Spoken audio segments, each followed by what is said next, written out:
All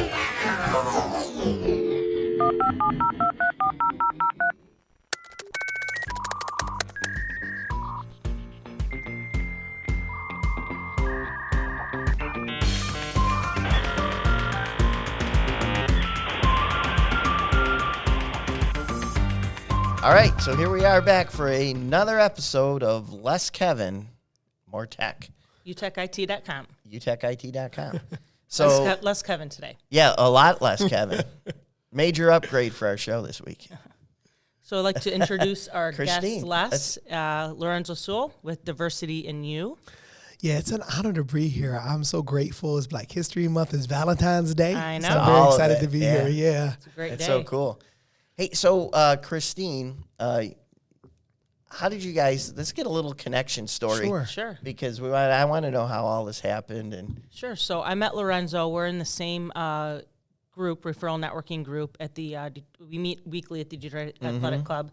It's called the Detroit Executive Association. We've got about 30 members. Yeah, approximately, yeah. About business owners, decision makers in the community, and we work to help each other in business. And so you guys connected. You're talking business. Yeah, we started talking about basketball and running, and then next thing you know, you have a lot in common. Yeah, and then heard about the podcast and what you all were doing, and Christine was so gracious to bring me on today. So that's awesome. I appreciate the interconnectivity of humans. Sure. Because, I mean, in this day and age where everybody's buried in their cell phone and, Facebook, but the ability just to connect. And one of the things I appreciate about a podcast like this is that, we've got time to actually dialogue and have meaningful discussion about meaningful points, as opposed to, a soundbite kind of a thing. Yeah, I'm excited. I love that Christine said it's kind of turnkey, right? Yeah. So, I'm excited about getting into the discussion today. That's awesome. Good. So why don't you tell our listeners a little background, a little bit about your story, because you have an incredible story. Thank you so much. I know, Les, maybe this is the first time you've heard This it. is it. So, she started to tell me, and I'm I know, hey. don't oversell it. I want to hear it right, original. Right from the horse's mouth, Yeah. right? And so I was born and raised on the east side of Detroit, mentored by murderers, student of the streets. My dad is in prison for murder today. A lot of it because of mental illness. He's in prison, and I was on the corner of Kilbourne and Queen, 11 years old, when I was playing Atari. Before there was Xbox, before there was PlayStation, right? There was Atari video games, and shots rang out. So you got to imagine, 11 years old, you're playing video games, you hear this boom, boom, boom, boom, boom, and bullets are literally whizzing by your head.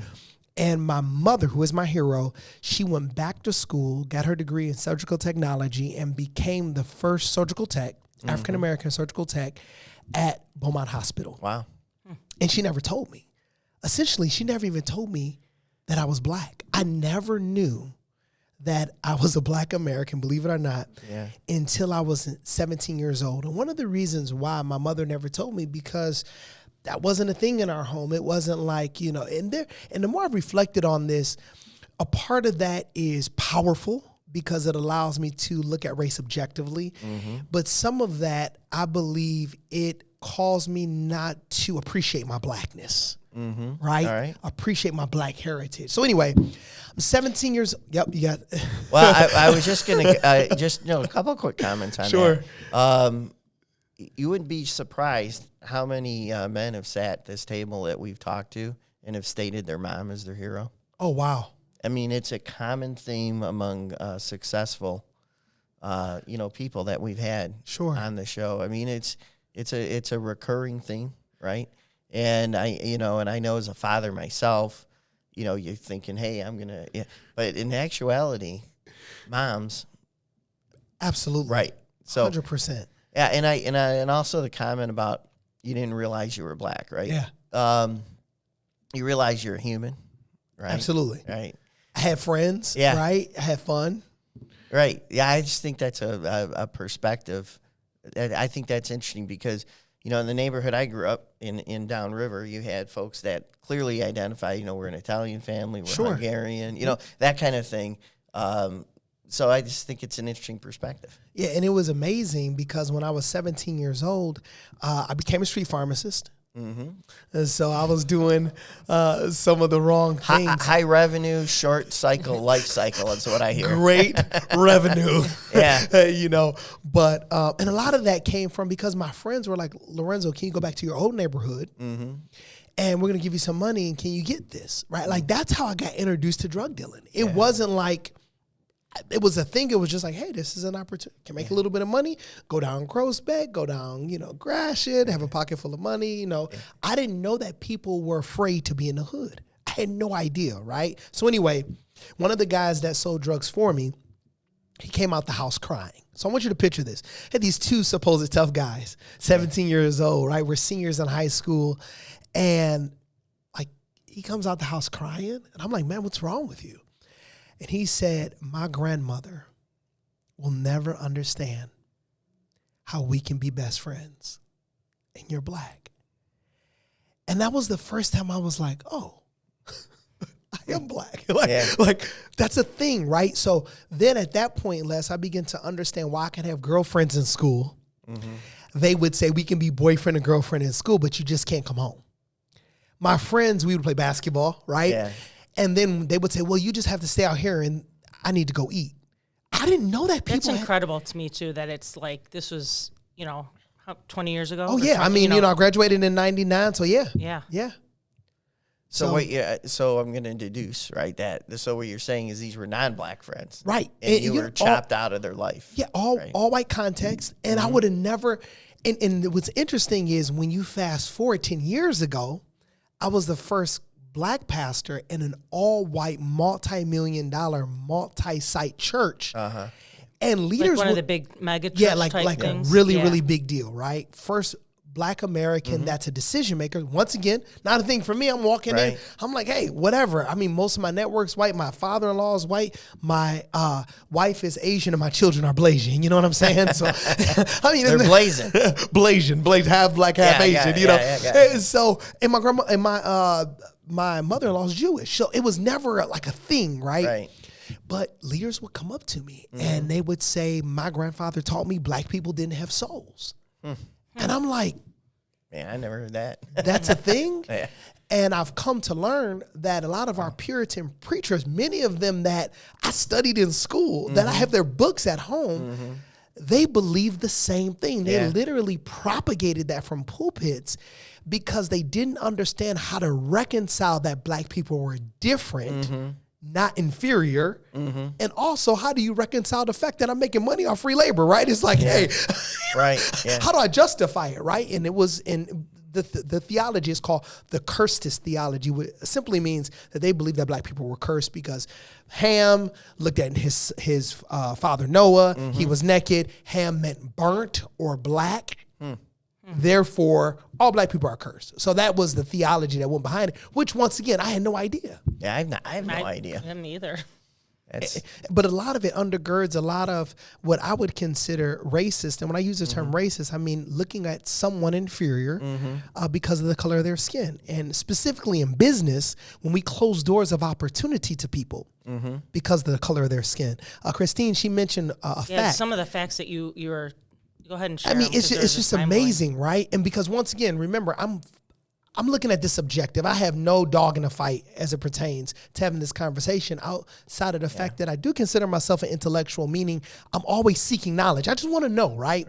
So for Fortune 500 in 1955, they listed the top 500 companies, right? Fortune 500, Forbes listed the top 500 companies. But from then until now, we've had 18,000 companies on that list. Yeah. How many would you say, Les? She knows the number already. How many would you say are people of color that have been CEOs in our country from then until now? 18,000 companies. How many would you say? Just any number. Just dozen. Half a dozen. Oh, close. 18. 18? Okay. Out of 18,000. Yeah. So there's a couple of numbers in that. Number one, top 500, right? Sure. But you're 18,000. So that indicates to me heck of a lot of change, right? And I think I saw the list of the Fortune 100 from the year 2000 to the year 2000. That list doesn't even look. So there's a tremendous amount of volatility going on right now, right, in business. And volatility always represents either opportunity, right? And that's why I think this conversation is important. But it's crazy that only 18 out of 18,000 were run CEOs of people of color. It blows your mind because you think, okay, you shouldn't hire someone because of their color. You should hire them because of their competency. Yes. And that's what we do in our company. We make sure that CEOs, the V-suite, the C-suite, they create a culture that's brave and safe where we can celebrate people and not just tolerate them, but also let people know we're hiring, right? Yeah. So here's a question.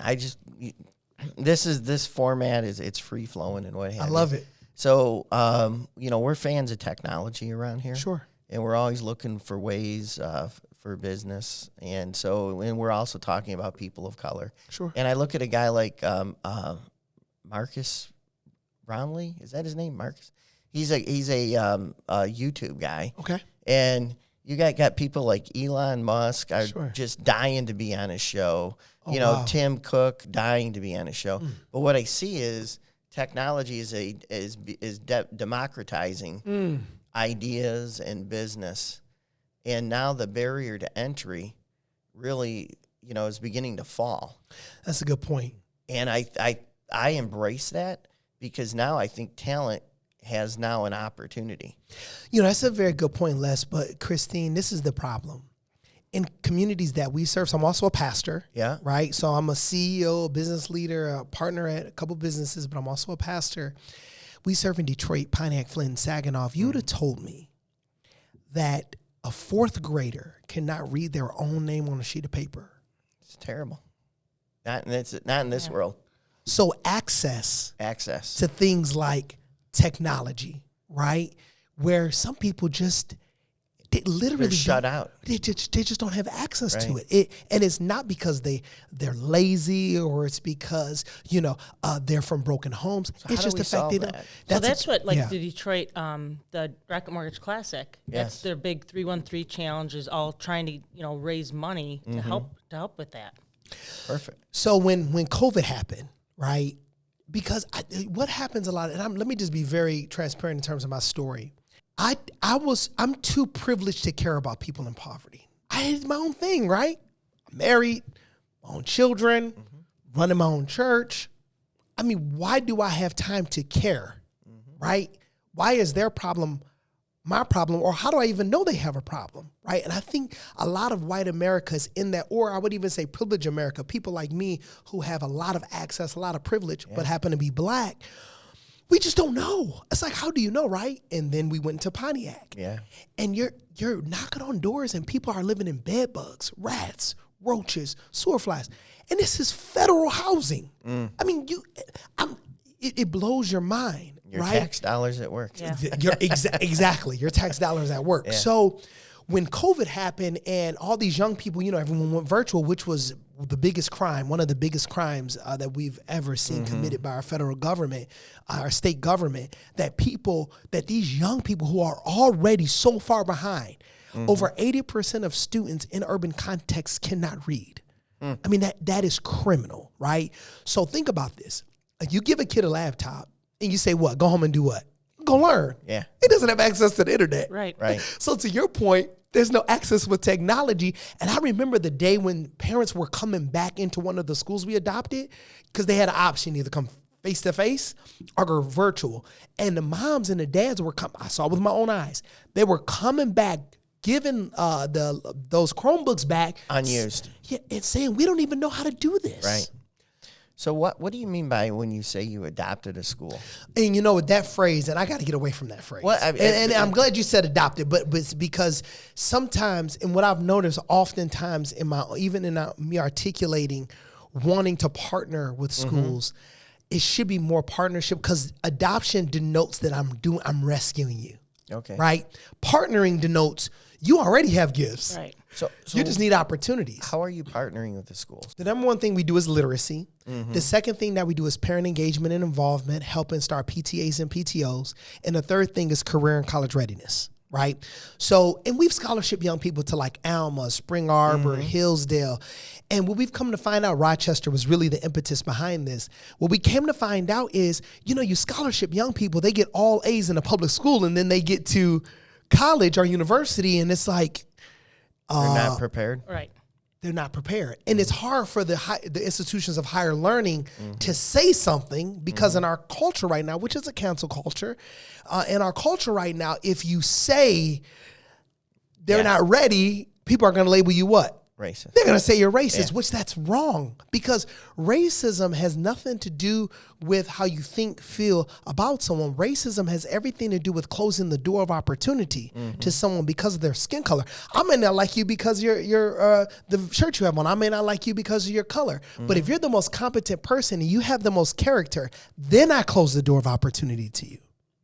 That's what racism is. Yeah. And I like to bring that clear because in our culture, we have such a semantic salad where people talk about these terms and it's like, okay, a racist, anti-racist. Okay, I got to remember semantic salad. You just don't know. Yeah. So the goalpost continues to move and you don't know how to be able to define the terms. Gotcha. So, Lorenzo, talk a little bit about diversity in you and what you do as a company and how you help companies. Yeah. So what we look at ourselves kind of like CPAs, right? Kind of like lawyers. Right? We look at ourselves as professional cultural coaches. And this is why. When George Floyd happened, one of my friends, who's a very dear friend of mine, happens to be my business partner, Evans. I don't know if you met him. I have not. The last year when we did the presentation at DEA, he was there. He didn't come this time. So he is an executive coach. He's my friend. He just so happens to be Greek. He just so happens to be white. We forgive him for being Greek. It's okay. We always joke about that, And he's 65 older, white guy who's just my buddy. He's my friend, right? Yeah. During George Floyd, he called me and he's like, Lorenzo, all my clients are asking me what to do concerning race. Yeah. And he just called me because I'm his friend. Yeah. And I had gone through some etiquette training, some cultural training. So he and I got together and he began to read to me some of the human resource information. And it made me cringe. And let me say why. Because unintentionally you have people in white academia taking away people's dignity by saying, we're hiring the people because we care about black people. Right. We care. Okay. And it's like, why not just hire me because I'm the Best best at my I'm the best. I'm just hiring you because you're a woman. It's like, okay, you just took my dignity away. And we call that tokenism, right? That's like the Rooney Rule in the NFL. Yeah. I mean, we're just going to interview you because of the color of your skin. We have no intentions in hiring you. That's ridiculous. It's a joke. Yeah. So anyway, we're having this conversation, and he had a couple clients, a pharmaceutical company that and these are real heavy academics. I mean, these are professors in universities, and we know a lot of our universities are being indoctrinated with this, I would say, wokeism. Right? And not all of it's bad. Anything that raises awareness to discriminations and disparities should be known. The problem is when you begin to judge people's motives because of their skin color, you take us back. You actually do the reverse of what Dr. King said, right? You're judging me by the color of my skin, not the content of my character. Right. Right. Wow, so we begin to just do this, these workshops. And the reason why we call it workshops is we didn't want to come off as if we were lecturing. We didn't want to come off as if we were, you're Googling on YouTube, diversity, inclusion, and equity, and, go through some course, right? Yeah. We wanted to make sure that the V-suite, that the C-suite didn't check the box, but shift their culture. Yeah. So there's 4 things we do. The first thing we do is how are you raced?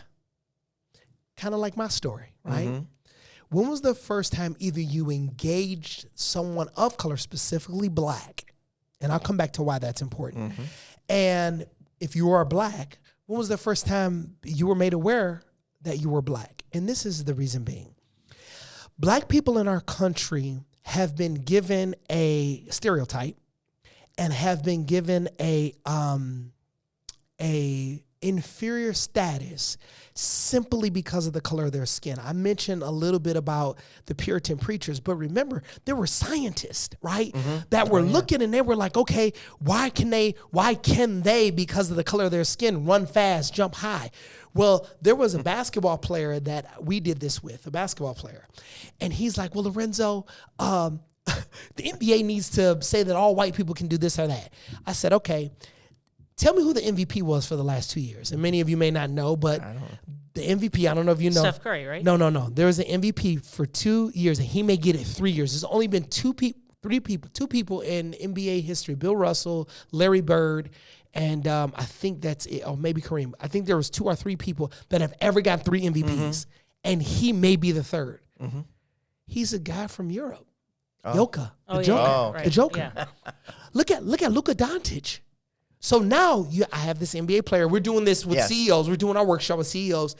And he's like, well, the NBA needs to do this. I said, well, look who automatically has access. What should our companies be doing? We should make sure that everyone has access, just like we would diversify our portfolios, right? Because the ability to be able to achieve a greater rate of return is probable because we don't put all of our eggs in one basket, all of our money in one particular area. So you were going through your 4 pillars. Yep. Right. And what is the greatest resistance that you have? Good question. Number one, getting clients. Sure. But after you get the client, what's the number one resistance? This is a good question. Most of my network are 65 and older white men, right? So that's just the way God has allowed it to be. And I like learning. I like growing, right? I like being around people. And it's not the fact that I one day said, I'm going to just be around. It's just the way it happens to be. The statistics that you said earlier is like 65 and older white men is the companies you're working with, the C levels, that's what they are. They're the decision makers. Right. Yeah. And the biggest issue is the lack of cultural etiquette. I will not say racism. Yeah. And Can you define that? Yeah, let me. Because that's a salad of semantic salad. Semantic salad. Cultural etiquette is not knowing how different people groups will receive the way you do certain things. For example, if we snapped our fingers right now and we were in Haiti, the culture is different. Correct. Yeah. Right? You and I, we can shake hands, right? But if you're a Muslim woman, I can't shake your hand. But that Muslim woman may be my next CFO. Right. Wow. You see? Yeah. So that's the biggest issue that we see in our business is when you have leaders that have been in what I would call the dominant culture, are meaning those that have that power and that authority. They've never needed to engage anyone else, right? Right. So now they're like, okay, so why is this a problem? Well, the problem is you've never had a need to engage someone who is different than you. But that person that's different than you could be your best and brightest leader. Right. Yeah. Sure. And that's what attracts clients to us, because people are beginning to think, okay, how can I create a pipeline of leadership? Well, the way you create a pipeline of leadership is invite everybody to the table, not because you need to diversify to satisfy the culture.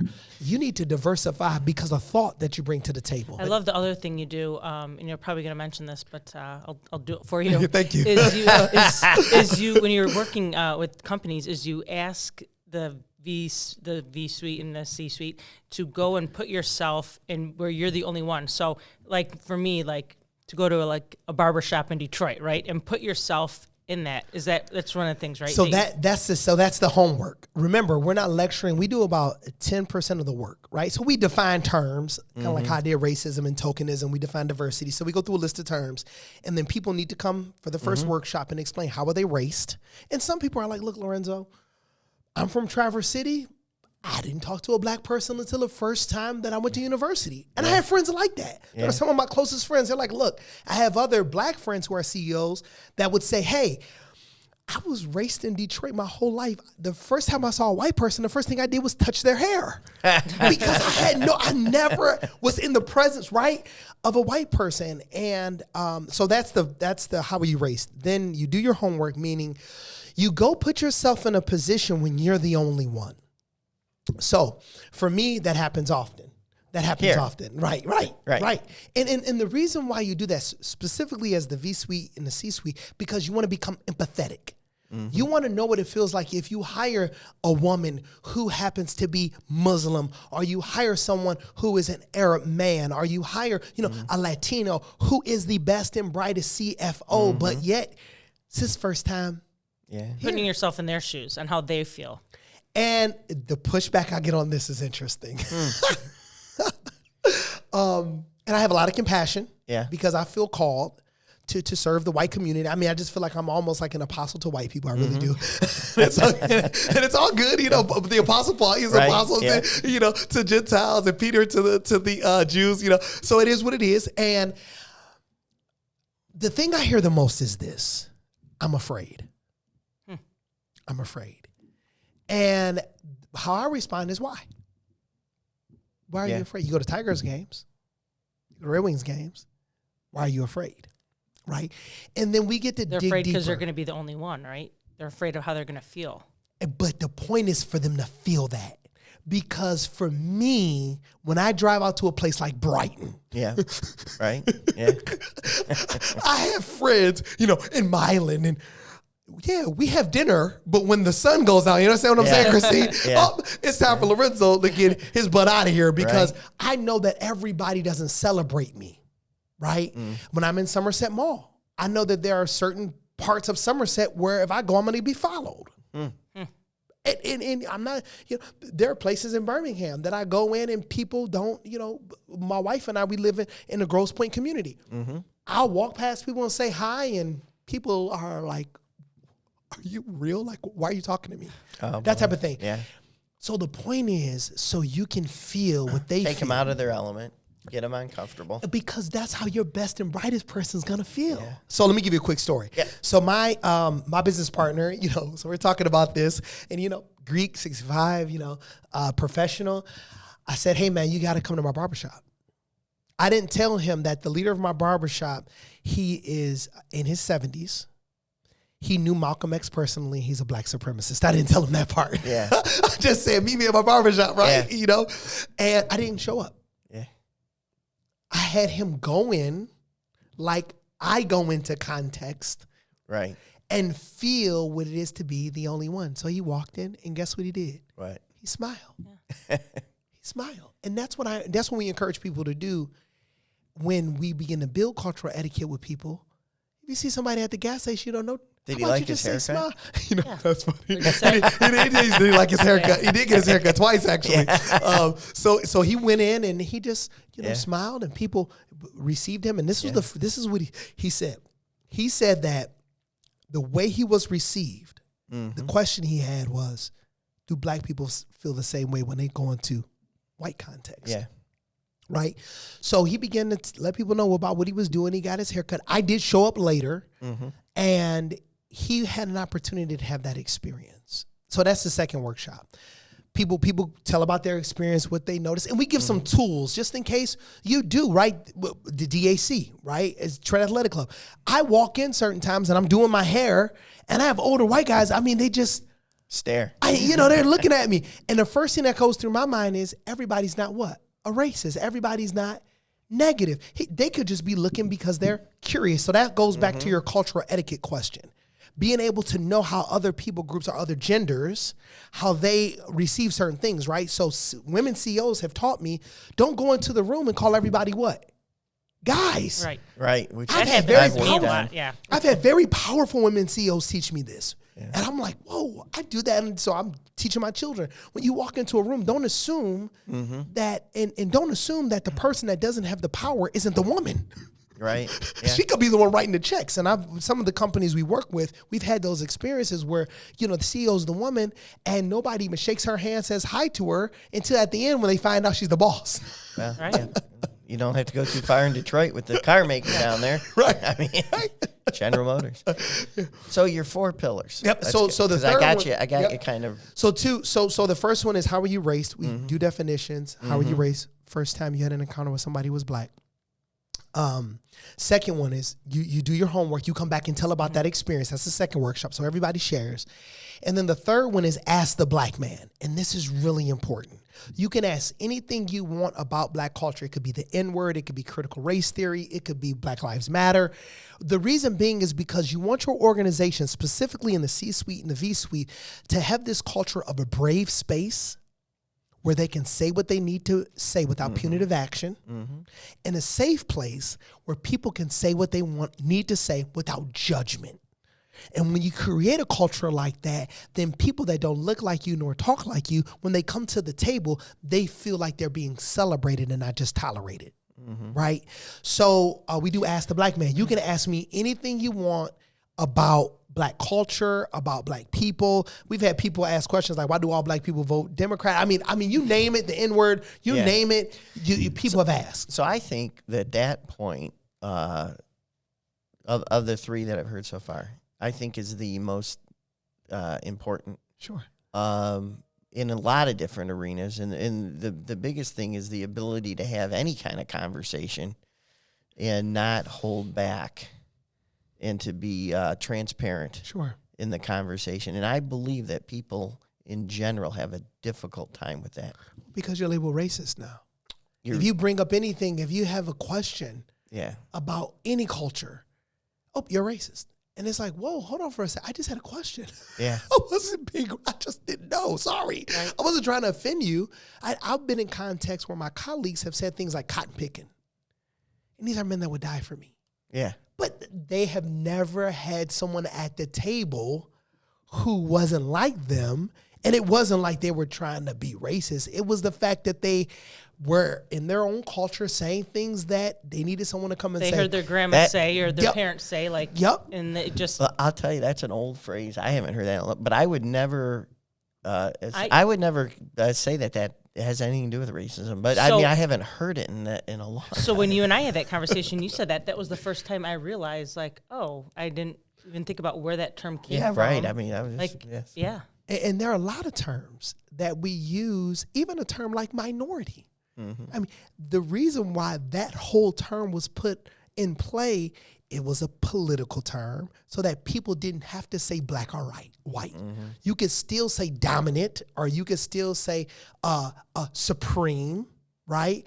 And say less than without saying it in a way that was overt. Mm-hmm. So minority and majority, and the way we start a lot of our workshops is America, it's about to be a majority minority. Correct. Mm-hmm. I mean, we're on our way. It's the Browning of America. Exactly. Right. We're on our way right now. And if CEOs don't understand how to equip their leaders, then how are you going to be ready and prepared to take your company to the next level? Correct. Yep. So the last one. Okay, so the last one is metrics. And this is really, really important. When you look at diversity, you look at inclusion, you look at equity, and you just Google diversity, inclusion, and equity officers, which, by the way, the University of Michigan, how much do you think their diversity officer gets paid? I know this answer. You know this answer too. I know. I have no idea. But just give me a number. What do you think their salary is? $150,000. Almost $500,000. Wow. So when my Caucasian colleagues say this isn't a thing, oh no, this is a thing, right? There are no metrics. So if we were to talk to the diversity officer go ahead. You have something, Les? No, I'm thinking metrics. I associate that with KPI, key performance indicators. Yes. And then now all of a sudden, back to your original conversation, how do you have KPIs but not tokenism? This is a good question. So when we say metrics, this is what we mean specifically. We do a little bit of different demographic research on where your business is. Where's most of your business at, right? Ann Arbor. Yeah, So you look and you say, okay, how many people do you have in Ann Arbor? What's the demographics? What does it look like? What are we doing strategically to let those people also know about opportunities, right? Because normally we go with what we know, right? Mm-hmm. Most people that we recruit, we have a relationship with.